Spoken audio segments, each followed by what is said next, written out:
Pişman değilim. Bu hayvanların yaptıklarını...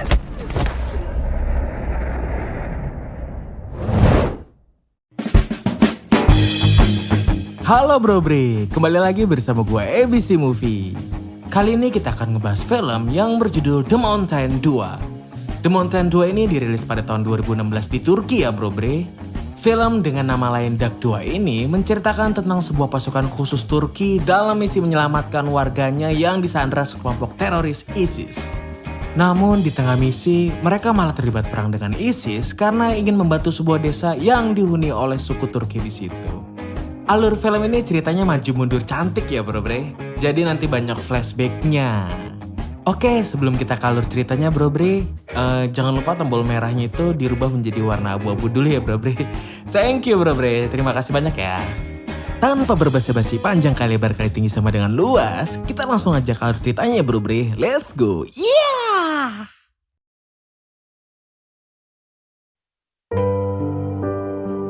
Seorang reporter bernama Ceda Balaban sedang disandra oleh sekelompok militer ISIS.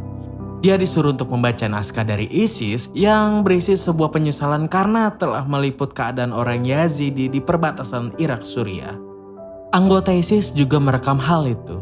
Tidak jauh dari situ, sekelompok orang mengenakan jubah sedang mengawasi mereka. Ceda yang merasa tidak melakukan kesalahan menolak permintaan ISIS dan lebih memilih untuk dieksekusi. Salah satu pria berjubah pun memberi aba-aba untuk melakukan penyergapan. Mereka ternyata adalah pasukan khusus Turki yang ditugaskan untuk menyelamatkan Ceda. Serangan mendadak dilakukan para penembak jitu, membuat anggota ISIS pun mudah untuk dilumpuhkan.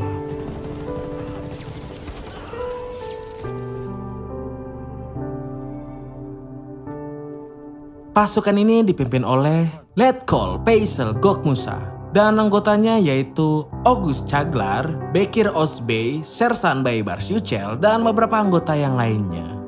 Setelah semua anggota ISIS mati, mereka lalu membawa Ceda ke tempat persembunyiannya. Di tempat persembunyian itu, August, Bekir, dan Sersan Mustafa sedang merencanakan rute pelarian. Lalu Ceda datang dan menanyakan, kenapa hanya dia yang diselamatkan, sedangkan anggota reporternya yang lain tidak. Letkol Faisal memberitahu kalau tugas mereka hanya menyelamatkan warga Turki. Dan karena teman Ceda bukan orang Turki, maka dia tidak mau membahayakan nyawa pasukannya untuk menyelamatkan mereka. Setelah itu, mereka pun mulai bergerak. Lalu kita diperlihatkan sebuah flashback saat August dan Bekir masih menjalani wajib militer. Seorang sersan menolak mereka di timnya karena mereka memiliki riwayat cedera sehabis menjalankan sebuah misi rahasia. Di tengah percakapan, datanglah Letkol Faisal untuk mengambil alih interview. Awalnya dia memberitahu tentang pentingnya kekompakan dalam tim, lalu dia menyinggung tentang misi rahasia mereka yang dipimpin oleh teman sangkatan Faisal yang membuat temannya mati. Setelah August dan Bekir memberikan pernyataan pembelaannya, Faisal pun mau menerima mereka setelah mereka menyelesaikan wajib militer. Kembali ke pelarian mereka, Mustafa memberikan kamera milik Ceda tapi melarangnya memotret anggota pasukan khusus. Mereka tiba di sebuah lembah. Di sana mereka menemukan sederet mayat warga, yaitu korban kekejaman ISIS. Ceda pun mengabadikan penemuan mayat warga Yazidi itu. Orang-orang Yazidi dibantai oleh ISIS karena mereka memiliki keyakinan yang berbeda. Tidak lama rombongan ISIS datang ke arah mereka. Kembali ke flashback, Faisal sedang mengumpulkan calon pasukan khususnya. Dia memberitahu bahwa sebagai pasukan khusus, tugas mereka adalah rahasia dan tujuannya untuk dilupakan. Mereka tidak akan mendapatkan ketenaran atau dikenang karena nama mereka tidak akan pernah diukir sebagai pahlawan. Lalu Faisal memberikan kalung milik rekan-rekan August dan Bekir yang telah tewas dalam misi rahasia sebelumnya.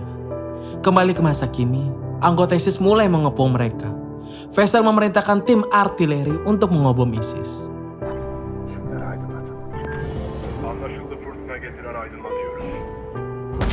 Rudal pun diluncurkan dan menghantam ISIS.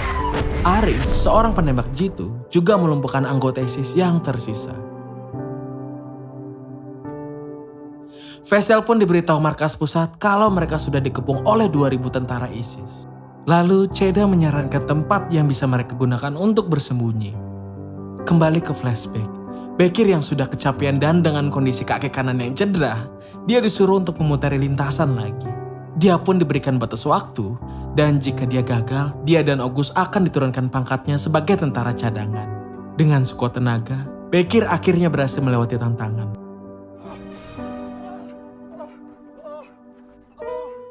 Setelah itu pelatihan demi pelatihan mereka dapatkan dengan intensitas yang tinggi. Anlayın ki donuyorsunuz.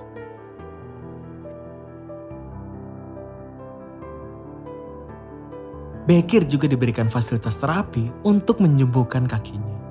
Flashback pun selesai. Dan mereka kini sampai di sebuah tempat yang bernama Saragon, yaitu sebuah makam Raja Akadia.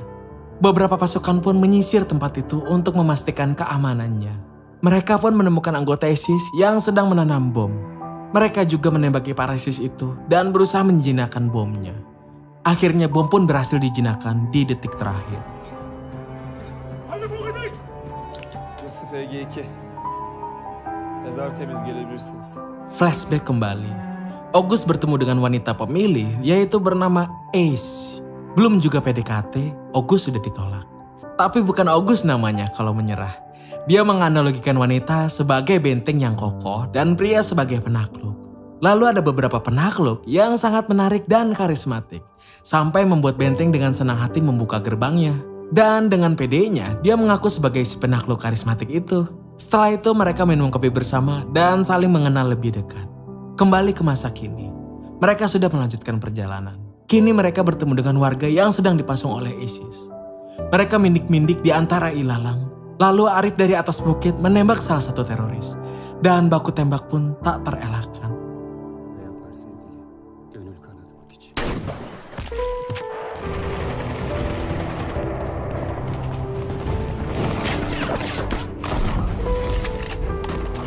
Mereka berhasil menghabisi tentara ISIS dan menyelamatkan para sandera.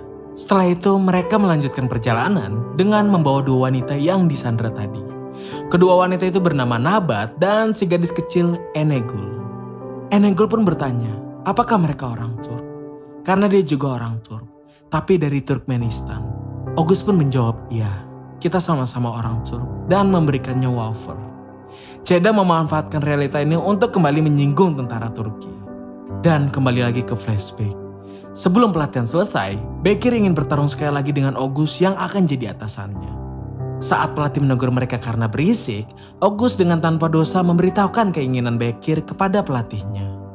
Akhirnya pelatih mengizinkan mereka bertarung di luar setelah August berhasil menjawab pertanyaan. Nasıl? Onu da anlat. Ne kadar hile, avantaj var. Setelah itu mereka pun berkelahi seperti anak kecil. Öğreniyorsun bir şeyler. Boztepe miyim? Dur kalkma hemen. Yukarı bak. Lalu Bekir bilang kalau dia jatuh cinta pada seorang gadis dan ingin menikahinya. Kembali ke masa kini, mereka hampir sampai di tempat penjemputan. Mereka datang ke desa Cardak dan dengan waspada memeriksa keamanannya. Desa itu adalah desanya Enegul. Dia pun kembali kepada pelukan ibunya. Warga desa itu hanya berjumlah 25 orang dewasa dan 15 anak-anak. Lalu mereka pun beristirahat di rumah salah satu warga bernama Boran. Boran menceritakan kalau sebelum diserang ISIS, desa ini adalah desa yang tersubur di wilayah itu. Tidak lama, markas pusat menghubungi dan memberitahu kalau pasukan ISIS sudah mengalahkan tentara Irak dan Kurdi. Dan mereka sedang mengarah ke desa terakhir yaitu desa Cardak. Boran yang juga mendengarnya sudah pasrah akan nasibnya. Setelah keluar dari rumah, Ceda dan Faisal terlibat perdebatan sengit. Ceda meminta Faisal untuk membantu warga desa dari kezaliman ISIS. Tapi bagi Faisal, keberhasilan misi adalah prioritasnya. Ceda terus mendesak dengan memperlihatkan kondisi para warga desa. Bahkan dia akan mengancam tinggal di Cardak dengan warga yang lain. Flashback kembali. Bekir sedang menyelenggarakan pesta pernikahannya. Bekir mengajak August untuk ikut berpesta. Tapi suasana hatinya sedang galau karena dia baru putus dari Es setelah 2 tahun pacaran. Lalu Bekir sang sahabat sejati menghiburnya hingga August sang penakluk wanita kembali seperti semula. Di masa kini, Enegul yang masih polos bertanya keindahan Turki pada Ceyda. Tapi dia tidak sanggup membanggakan keindahan negaranya kepada seorang gadis yang desanya akan segera dihancurkan. Lalu Nabat yang menjawab, kalau di sana tanahnya tidak orange seperti di sini. Banyak bangunan tinggi dan tempat yang indah. Cuacanya ada yang dingin dan hangat. Nabat juga menjanjikan kalau mereka akan ke sana. Paginya, sebuah helikopter diterbangkan untuk menjemput mereka. Di sebuah bukit bukan hanya Ceda yang dibawa, tapi seluruh penduduk desa Cardak juga di situ. Dan para anak-anak diutamakan untuk dievakuasi. Faisal juga mengutamakan Ceda untuk duluan, karena dia adalah misi mereka. Faisal juga meminta Ceda untuk tidak menulis dan mempublikasikan tentang kejadian ini. Ceda pun menurut dan berjanji akan merahasiakan tentang pasukan khusus Faisal. Sebelum pergi, Faisal memberikan sebuah surat untuk Ceda. Helikopter pun pergi dari situ. Markas pusat memarahi Faisal karena dia dan pasukannya tidak naik helikopter. Faisal bilang kalau mereka akan kedatangan badai, sehingga menyuruh helikopter untuk duluan. Dia lalu meminta anggotanya satu persatu untuk mengkonfirmasi ke komandan. Akhirnya markas pusat pun percaya dan akan mengirimkan helikopter lagi besok. Setelah itu Faisal memerintahkan untuk mengibarkan bendera Turki di desa dan akan melindunginya sebagai tanah air. Baybars mengumpulkan persenjataan mereka yang ditambah milik warga desa. Lalu August mengatur strategi untuk menyergap ISIS. Mereka memetakan wilayah dan memasang jebakan. Nabat juga dengan sukarela ingin membantu. Warga desa diungsikan ke tempat yang lebih aman. Setelah persiapan selesai, mereka saling berbagi cerita tentang kehidupan masing-masing sambil menunggu kedatangan pasukan ISIS. Dimulai dari Bekir yang menemukan cinta pertamanya di usia 15 tahun. Lalu Baybars, dia pernah pacaran selama 1 tahun sebelum dicampakkan. Mustafa juga menceritakan tentang cinta pertamanya 40 tahun yang lalu dengan seorang penyanyi. Kemudian sang penakluk wanita si August, dia pernah selingkuh dengan sahabat pacarnya saat masih muda. Dan dia pun ditendang dari kehidupan pacarnya. Terakhir Ashraf, dia adalah pria kampung tapi sebelum masuk tentara dia pernah pacaran selama 1 hari dengan sahabatnya. Lalu Arif memberitahu kalau pasukan ISIS sudah dekat. Mereka pun langsung berpencar ke posisi masing-masing. Sekitar 200 pasukan ISIS dengan sebuah tank mendatangi mereka.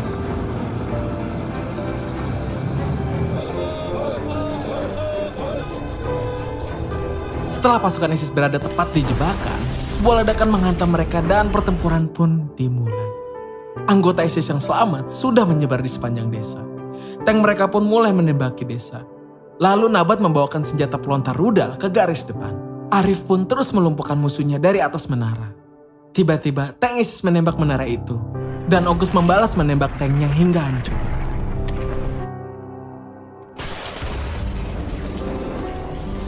Beruntungnya, Arif yang tersangkut di genteng masih selamat.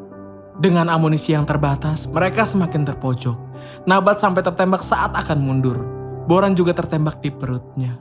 Mustafa pun ditangkap dan mengorbankan dirinya di hadapan teropong Arif. Arif dan Ashraf pun langsung mundur dengan membawa Boran yang terluka. Namun di tengah perjalanan, Ashraf terkena tembakan yang menembus perutnya.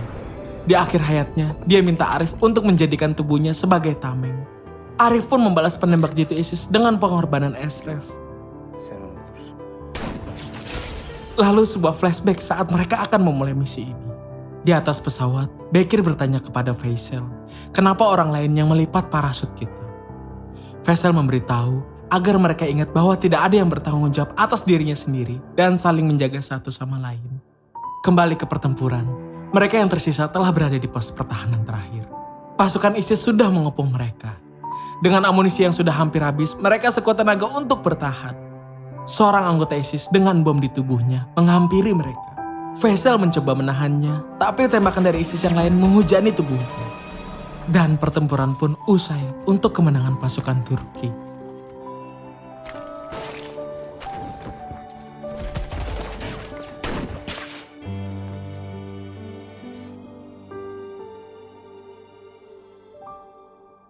Helikopter penyelamat pun telah sampai di Turki. Ceda membaca surat Faisal yang isinya tentang keinginannya untuk putrinya yang telah meninggal. Jika dia masih hidup, dia ingin putrinya menjadi seperti Ceda. Wanita dengan hati yang baik, pengetahuan yang luas, dan suka tantangan. Sebelum meninggal, Faisal berpesan kepada Bekir untuk menyelamatkan penduduk desa. Dan kepada August agar jangan melupakan tujuannya dan memberikan secarik kertas.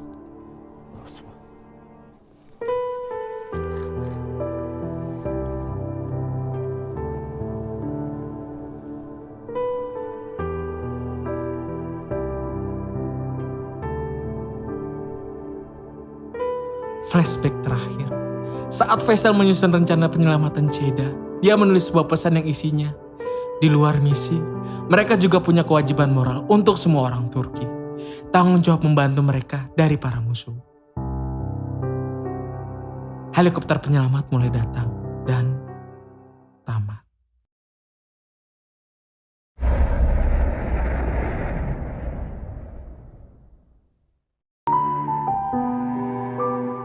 Gimana bro-bro menurut kalian tentang film ini? Menegangkan dan melemaskan bukan? Pesan dari film ini menurut gue bro-bro, kita memang berbeda, tapi bukan untuk mencela. Kita memang tak sama, tapi bukan yang paling sempurna. Aku bisa sempurna karena kamu. Terima kasih sudah menonton video ini ya bro-bro. Sampai ketemu di video selanjutnya ya.